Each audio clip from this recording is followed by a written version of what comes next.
पर 150 शब्द। नमस्ते दोस्तों, आज हम हिंदू पौराणिक कथाओं में सबसे दिलचस्प और प्रिय पात्रों में से एक भगवान कृष्ण की मंत्रमुग्ध कर देने वाली कहानियों में उतर रहे हैं। ग्लोइंग स्टार विजन का वह एक आकर्षक बांसुरी वादक या दिव्य प्रेमी, वह एक शक्तिशाली योद्धा भी है जो शक्तिशाली राक्षसों के खिलाफ अपनी पौराणिक लड़ाइयों के लिए जाना जाता है। ये कहानियां प्राचीन कहानियों से कहीं अधिक है। वे रोमांचक कथाएं हैं जो सिखाती है कालजयी सबक। तो यहाँ आपके लिए एक प्रश्न है, क्या आपने कभी सोचा है कि वृंदावन गांव का एक शरारती युवा लड़का भयानक राक्षसों का सामना कैसे कर सकता है और उन्हें कैसे परास्त कर सकता है? तैयार हो जाइए रहस्य सुलझाने के लिए कृष्ण के शानदार कारनामों की, जहां दिव्य युद्ध नैतिक पाठों से मिलते हैं, अच्छाई की बुराई पर शाश्वत विजय का वर्णन करते हैं। उस प्ले बटन को दबाएं और आइए मिलकर इस महाकाव्य यात्रा पर निकलते हैं। एम एक कई 1900 शब्द। एक, कृष्ण का प्रारंभिक जीवन। 300 शब्द। कृष्ण की कहानी मथुरा शहर से शुरू होती है, जहां उनका जन्म चमत्कारिक और खतरनाक परिस्थितियों में हुआ था। उनका जन्म दिव्य हस्तक्षेप के आभा से गिरा हुआ। देवकी और वासुदेव से जन्मे कृष्ण एक भयंकर तूफानी रात में इस दुनिया में आए। हालांकि उनका जीवन लगातार खतरे में था, क्योंकि उनके ही मामा कंस एक कृष्ण की सुरक्षा सुनिश्चित करने के लिए उसे यमुना नदी पार वृंदावन गांव ले जाया गया। वहां उन्हें उनके दत्तक माता पिता नंद और यशोदा ने पाला। वह छोटा सा गांव जल्द ही कृष्ण की शरारतों और अद्भुत कारनामों की पृष्ठ भूमि बनने वाला था। मात्र शिशु और बालक होने के बावजूद कृष्ण ने अपनी आयु के अनुरूप असाधारण शक्तियां प्रदर्शित की और सभी ग्रामीणों को उनसे प्रेम हो गया। अपने मुंह में ब्रह्मांड दिखाने से लेकर विशाल गोवर्धन पर्वत को उठाने तक कृष्ण थे बच्चा। लेकिन इस दिव्य बच्चे ने दुर्जय राक्षसों का कैसे सामना किया, आइए पता करते हैं। 2. पूतना का वध। 350 शब्द। कृष्ण के वीरता के सबसे शुरुआती और सबसे प्रसिद्ध किस्सों में से एक है पूतना का वध।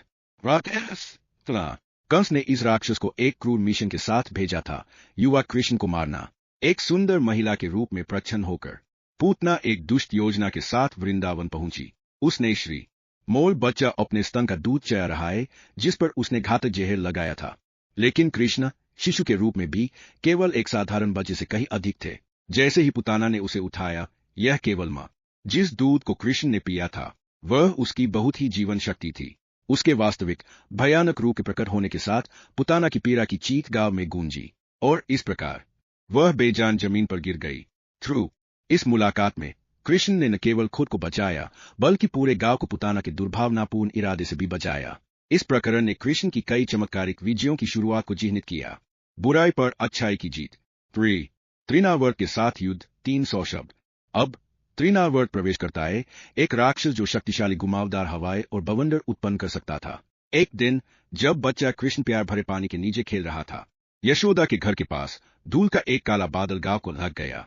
त्रिनवर्ता आ गया था, एक विशाल गुंगराले तूफान के रूप में, और उसने बचे कृष्ण को मारने के इरादे से आकाश में ऊंचा उठा लिया।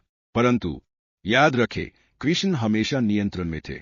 जैसे ही त्रिनवर्ता कृष्ण को अपनी गिरफ्त में लेकर ऊपर उड़ान भर रहा था, दिव्य बालक का वजन बढ़ता ही जा रहा था। बढ़ते भार के कारण राक्षस अपने रूप को बनाए रखने के लिए संघर्ष कर रहा था। जी बॉय अंतर कृष्ण त्रिनवर्ता नीचे आ गिरा, उसी बच्चे से पराजित हुआ जिसका वह विनाश करना चाहता था। इस युद्ध ने प्रदर्शित किया, टेड ने न केवल कृष्ण की शक्ति को बल्कि संकट के क्षणों में आसानी और शालीनता से स्थिति को बदलने की उनकी क्षमता को भी देखा। 4. कालिय पर विजय। 350 शब्द। कृष्ण द्वारा सर्प कालिय को वश में करने की कथा है, और भी एक प्रमाण उसके साहस और दिव्य शक्ति का। कालिया एक भयानक सर्प था जो यमुना नदी में रहता था, जिसके पानी और आसपास की भूमि को जहर दे रहा था। ग्रामीण भयभीत थे और स्थिति भयावह थी। एक दिन अपने दोस्तों के साथ गेंद खेलते हुए कृष्ण ने जानबूझकर नदी में गोता लगाया और राक्षसी सर्प का सामना किया। कृष्ण के घुसपैठ से क्रोधित होकर कालिया ने उन्होंने कृष्ण के चारों ओर कसकर घेर लिया, उन्हें कुचलने की कोशिश की। फिर भी हमारे दिन है एक आश्चर्यजनक प्रदर्शन में कृष्ण ने खुद को मुक्त कर लिया और कालिया के कई फनों पर सुंदरता से नृत्य किया। उनका हर कदम ईश्वरीय से राग जिसे सर्प को अगिक हुई। अंततः कालिया वश में आ गया। उस पर ईश्वरीय शक्ति को पहचानते हुए सर्प ने आत्मसमर्पण कर दिया। कृष्ण ने कालिया को बख्शा, आज्ञा देते हुए, मैं नदी छोड़कर कहीं और शांतिपूर्ण जगह ढूंढने जा रहा हूँ। दया के इस कार्य ने कृष्ण के ज्ञान को उजागर किया, यह दर्शाते हुए कि सच्ची विजय कभी कभी करुणा और समझ से मिलती है, न कि मुंह से। पशु बल। 5. कंस की साजिशें और राक्षस। 300 शब्द। राजा कंस जो हमेशा अपने विनाश की भविष्यवाणी को लेकर सतर्क रहता था, लगातार कृष्ण को खत्म करने की योजनाएं बनाता रहता था। उस बच्चे से डरता था जिसका भाग्य अपने पतन का कारण बनने के लिए कंस ने कृष्ण को मारने के लिए कई राक्षस भेजे। इन राक्षसों में से प्रत्येक अद्वितीय था, जिसमें भयानक शक्तियां और रूप थे, लेकिन कृष्ण ने उनका जवाब देने में अटल रहा। एक ऐसा एक विशाल कृष्ण का रूप धारण करता था। उसने कृष्ण को पूरा निगलने के कई प्रयास किए। अल्लाह एक रोमांचक क्राउड में कृष्ण ने बग के शक्तिशाली पंखों पर सवार होकर असुर उसे अत्यंत आसानी से परास्त कर दिया। इसी प्रकार राक्षसी अघासुर, जिसने विशाल सर का रूप धारण किया था, कृष्ण और उनके मित्रों को निगलने का प्रयास किया, लेकिन एक आश्चर्यजनक मोड़ में कृष्ण ने स्वयं को विस्तारित किया, गले में ही उसके भीतर की धमकी को समाप्त कर दिया।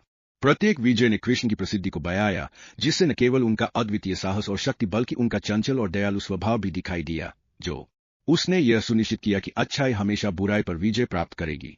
6. अरिष्टासुर की पराजय। 300 शब्द।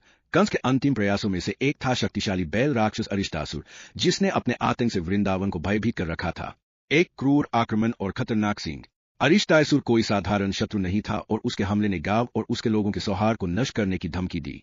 अपने रूप के अनुसार कृष्ण ने विशाल बी का सामना किया, पूर्ण आत्मविश्वास के साथ। जैसे ही अरिष्टासुर उस पर जपता, कृष्ण दृढ़, अडिग और तैयार खड़े रहे।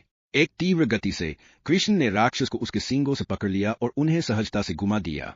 अपनी असाधारण शक्ति का प्रदर्शन करते हुए एक जोरदार खिंचाव के साथ कृष्ण ने अरिष्टासुर को जमीन पर गिरा दिया, अंततः उसे मार डाला और वृंदावन को एक और खतरे से बचाया। यह टकराव प्रतीकात्मक था, क्योंकि यह कृष्ण के अपने जाजा कंस से अंत टकराव का मार्ग प्रशस्त किया। इन निरंतर युद्धों में कृष्ण न केवल लोगों के लिए नायक थे, अपितु दिव्य न्याय का प्रतीक थे, यह दर्शाते हुए कि अंधकार और अत्याचार ऐनी चाहे कितने ही खतरनाक क्यों न हो, धर्म के प्रकाश के सामने गिरने के लिए बाजे थे। निष्कर्ष। 200 शब्द। कृष्ण के बचपन से राक्षसों के साथ हुए पौराणिक युद्ध उन्हें न केवल एक दुर्जय योद्धा के रूप में, साथ ही आशा के प्रतीक और परम रक्षक के रूप में भी।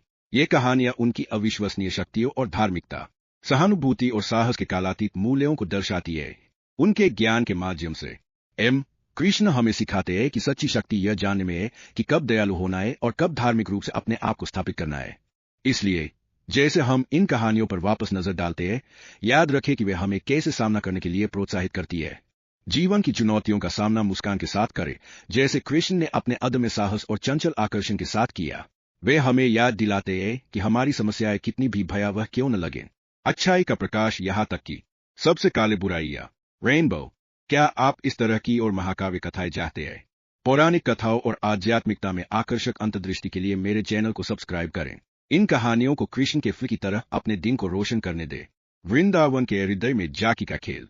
कार्रवाई का आह्वान। 50 शब्द। जो आपने देखा उसे पसंद आया, इस वीडियो को अंगूठा दिखाए। इसे अपने दोस्तों और परिवार वालों के साथ साझा करें जो इन कहानियों को उतना ही पसंद करेंगे जितना आप करते हैं। और नीचे एक टिप्पणी छोड़ दे जिसमें आपकी पसंदीदा कृष्ण कथा हो। हमारे नवीनतम कारनामों पर अपडेट रहने के लिए घंटी के आइकन को दबाना सुनिश्चित करें।